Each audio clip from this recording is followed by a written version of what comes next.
Welcome back to chef mother's kitchen. ಇವತ್ತು ಅವಲಕ್ಕಿ ಒಗ್ಗರಣೆ ಹೇಗೆ ಮಾಡೋದು ಅಂತ ನೋಡೋಣ.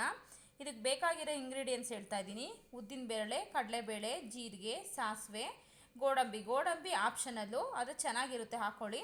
ಮತ್ತು ತರಕಾರಿ beans, carrot, green chilli, red chilli skip ಮಾಡ್ಕೊಳ್ಳಿ, ಬೇಕಾದ್ರೆ ಬರೀ ಗ್ರೀನ್ ಚಿಲ್ಲಿ ಹಾಕೋಬೋದು.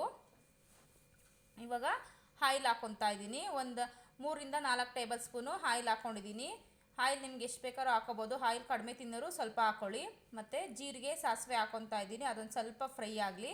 ಅದೊಂದು ಸ್ವಲ್ಪ ಫ್ರೈ ಆದ ತಕ್ಷಣ ಕಡಲೆಬೇಳೆ 2 ಟೇಬಲ್ ಸ್ಪೂನು, ಉದ್ದಿನಬೇಳೆ 2 ಟೇಬಲ್ ಸ್ಪೂನು ಹಾಕ್ಕೊಂಡು ಸ್ವಲ್ಪ ಫ್ರೈ ಮಾಡ್ಕೊಳ್ಳಿ. ಜಾಸ್ತಿ ತುಂಬ ಕಪ್ಪಾಗೋದೇನು ಬೇಡ, ಗೋಲ್ಡನ್ ಬ್ರೌನ್ ಬಂದರೆ ಸಾಕಾಗುತ್ತೆ. ಈ ಉದ್ದಿನಬೇಳೆ ಕಡಲೆಬೇಳೆ ಕ್ವಾಂಟಿಟಿ ಕಡಿಮೆ ಮಾಡಿ, ಉದ್ದಿನಬೇಳೆ ಸ್ವಲ್ಪ ಜಾಸ್ತಿ ಹಾಕ್ಕೊಳ್ಳಿ, ಚೆನ್ನಾಗಿರುತ್ತೆ. ಇವಾಗ ಮೆಣಸಿನ್ಕಾಯಿ ಹಾಕ್ಕೊತಾ ಇದ್ದೀನಿ. ಮೆಣಸಿನ್ಕಾಯಿ ಸ್ವಲ್ಪ ಫ್ರೈ ಆಗಬೇಕು, ಯಾಕಂದರೆ ಮುಂಚೆನೇ ಈರುಳ್ಳಿ ಎಲ್ಲ ಹಾಕಬಾರ್ದು, ಮೆಣಸಿನ್ಕಾಯಿ ಹಾಕಬೇಕು. ಮೆಣಸಿನ್ಕಾಯಿ ಫ್ಲೇವರ್ ಬಿಟ್ಕೊಂಡ್ರೆ ತುಂಬ ಚೆನ್ನಾಗಿರುತ್ತೆ.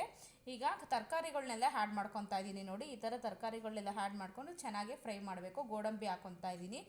ಬರೀ ಈರುಳ್ಳಿ ಅದೆಲ್ಲ ಹಾಕ್ಕೊಂಡು ಮಾಡಿದ್ರೆ ಅಷ್ಟು ಟೇಸ್ಟಿ ಅನಿಸಲ್ಲ, ಮಕ್ಳಿಗೂ ಅಷ್ಟು ಹೆಲ್ತ್ಫುಲ್ ಅನಿಸಲ್ಲ. ಮತ್ತು ತರಕಾರಿ ಮಕ್ಕಳು ತಿನ್ನೋದ್ರಲ್ಲಿ ತುಂಬ ಇನ್ಲೈಟ್ ಮಾಡ್ತಾರೆ. ಅದಕ್ಕೋಸ್ಕರ ಈ ಥರ ಅವಲಕ್ಕಿಗಳಿಗೆ ಜಾಸ್ತಿ ತುಂಬ ತರಕಾರಿ ಹಾಕಿ ಮಾಡಿದ್ರೆ ಟೇಸ್ಟು ಚೆನ್ನಾಗಿರುತ್ತೆ, ಮಕ್ಕಳು ಇಷ್ಟಪಟ್ಟು ತಿಂತಾರೆ. ಹಾಗಾಗಿ ನನಗೆ ತರಕಾರಿ ಎಲ್ಲ ತುಂಬ ಜಾಸ್ತಿನೇ ಬಳಸಿದ್ದೀನಿ. ನೋಡಿ, ಇವಾಗ ಸಣ್ಣ ಉರಿಲಿ ಫ್ರೈ ಮಾಡ್ಕೊಳ್ಳಿ. ಬೇಯಲಿ, ಸ್ವಲ್ಪ 3/4% ಬೆಂದರೆ ಸಾಕು, ತುಂಬ ಬೇಯೋದೇನು ಬೇಡ. 1/4% ಬೆಂದರೆ ಸಾಕಾಗುತ್ತೆ. ನೋಡಿ, ಇವಾಗ ಬೆಂದಿದೆ. ಇವಾಗ ಸ್ವಲ್ಪ ಅರಿಶಿನದ ಪುಡಿ ಹಾಕ್ಕೊತಾ ಇದ್ದೀನಿ. ಒಂದು ಅರ್ಧ ಟೇಬಲ್ ಸ್ಪೂನ್ ಅರಿಶಿನದ ಪುಡಿ ಹಾಕ್ಕೊಂಡ್ರೆ ಸಾಕಾಗುತ್ತೆ. ಈ ಸಮಯದಲ್ಲೇ ಸ್ವಲ್ಪ ಉಪ್ಪು ಹಾಕ್ಕೊತಾ ಇದ್ದೀನಿ. ಉಪ್ಪು ರುಚಿಗೆ ತಕ್ಕಷ್ಟು ಹಾಕ್ಕೊಳ್ಳಿ. ಉಪ್ಪು ಹಾಕಿದ ತಕ್ಷಣ ಇನ್ನು ಸ್ವಲ್ಪ ಫ್ರೈ ಮಾಡ್ಕೊಂಬಿಟ್ಟು ಮುಂಚೆನೇ ತೊಳೆದ್ಬಿಟ್ಟು ನೆನೆಸಿಟ್ಕೊಂಡಿರ್ತೀನಿ. ಇವಾಗ ನೆಂದಿರೋಂಥ ಅವಲಕ್ಕಿ ಹಾಕ್ಕೊತಾ ಇದ್ದೀನಿ. ನೀರಲ್ಲಿ ತೊಳೆದ್ಬಿಟ್ಟು ನೀರಲ್ಲೇ ಬಿಡಬೇಡಿ. ನೀರೆಲ್ಲ ನೀಟಾಗಿ ಬಸ್ಬಿಟ್ಟು ನೀಟಾಗಿ ಒತ್ಬಿಟ್ಟು ಒಂದು ಪ್ಲೇಟ್ ಮುಚ್ಚಿಟ್ಟು ಇಟ್ಕೊಳ್ಳಿ. ಒಗ್ಗರಣೆ ಫ್ರೈ ಆಗೋ ಅಷ್ಟೊತ್ತಿಗೆ, ತರಕಾರಿ ಎಲ್ಲ ಬೇಯೋ ಅಷ್ಟೊತ್ತಿಗೆ ಅದು ನೀಟಾಗಿ ನೆಂದಿರುತ್ತೆ. ನೋಡಿ, ಇವಾಗ ನೆಂದಿರೋ ಅಂಥದ್ದು ಹಾಕ್ಬಿಟ್ಟು ಎಲ್ಲ ಫ್ರೈ ಮಾಡ್ಕೊತಿದ್ದೀನಿ. ಸ್ವಲ್ಪ ಕಾಯಿ ತುರಿ ಹಾಕ್ಕೊತಾ ಇದ್ದೀನಿ. ಕಾಯಿ ಇಷ್ಟ ಇಲ್ಲ ಅಂದರೆ ಸ್ಕಿಪ್ ಮಾಡ್ಕೊಳ್ಳಿ, ಬಟ್ ಕಾಯಿ ಹಾಕಿದ್ರೆ ತುಂಬ ರುಚಿಯಾಗಿರುತ್ತೆ. ಈಗೆಲ್ಲ ನೀಟಾಗೆ ಮಿಕ್ಸ್ ಮಾಡ್ಕೊಳ್ಳೋಣ. ನೀಟಾಗಿ ಮಿಕ್ಸ್ ಮಾಡಿಕೊಂಡು, ಕೆಲವೊಬ್ಬರಿಗೆ ಶುಗರ್ ಇರುತ್ತೆ. ಶುಗರ್ ಇರೋರು ತಿನ್ನಬೇಕೋ ತಿನ್ನಬಾರ್ದು ಅಂತ ತುಂಬ ಕನ್ಫ್ಯೂಷನ್ ಇರುತ್ತೆ.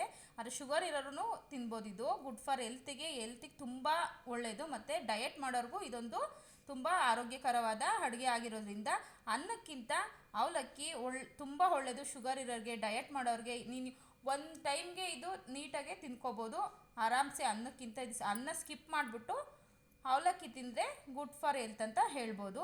ಈಗ ನೋಡಿ, ರೆಡಿಯಾಗಿದೆ. ಸ್ವಲ್ಪ ಒಂದು 5 ನಿಮಿಷ ನೀಟಾಗಿ ಸ್ಲಿಮ್ಮಾಗಿ ಇಟ್ಬಿಟ್ಟು ಬಿಡೋಣ. ನೋಡಿ, ಎಷ್ಟು ನೀಟಾಗಿ ಕಲರ್ಫುಲ್ಲಾಗಿ ಕಾಣ್ತಾ ಇದೆ. ತರಕಾರಿ ಹಾಕಿದಷ್ಟು ಚೆನ್ನಾಗಿರುತ್ತೆ. ಬರೀ ಈರುಳ್ಳಿ ಹಾಕ್ಕೊಂಡು ತಿಂದರೆ ಎಂಥರ್ಗೂ ಅವಲಕ್ಕಿ ಒಗ್ಗರಣೆನ ಬೇಡ ಅನಿಸುತ್ತೆ. ಆದರೆ ತರಕಾರಿ ಹಾಕ್ಕೊಂಡು ಮಾಡ್ಕೊಂಡು ತಿಂದು ನೋಡಿ, ಸೂಪರಾಗಿರುತ್ತೆ. ಇದಕ್ಕೆ ಅವರೆಕಾಳು ಹಾಕ್ಬೋದು, ಹಸಿ ಬಟಾಣಿ ಮತ್ತು ಕ್ಯಾಪ್ಸಿಕಮ್ ಹಾಕ್ಕೊಳ್ಳಿ, ಚೆನ್ನಾಗಿರುತ್ತೆ. ಈಗ ಅವಲಕ್ಕಿ ರೆಡಿಯಾಗಿದೆ. ಇದಕ್ಕೆ ಲೆಮನ್ ಹಾಕ್ಕೊತಾ ಇಲ್ಲ, ಲೆಮನ್ನು ಆ್ಯಡ್ ಮಾಡ್ಕೊಳ್ಳಿ, ತುಂಬ ಚೆನ್ನಾಗಿರುತ್ತೆ. ಈ ರೆಸಿಪಿ ತುಂಬ ಇಷ್ಟ ಆಗಿದೆ ಅಂದ್ಕೊತೀನಿ. ಲೈಕ್ ಮಾಡಿ, ಶೇರ್ ಮಾಡಿ, ಸಬ್ಸ್ಕ್ರೈಬ್ ಮಾಡಿ. ಒಂದು ಸರಿ ಮನೇಲಿ ಮಾಡ್ಕೊಂಡು ತಿನ್ನಿ. ಈ ಥರ ತುಂಬ ಚೆನ್ನಾಗಿರುತ್ತೆ. ಮಕ್ಕಳಿಗಂತೂ ತುಂಬ ಇಷ್ಟ ಆಗುತ್ತೆ.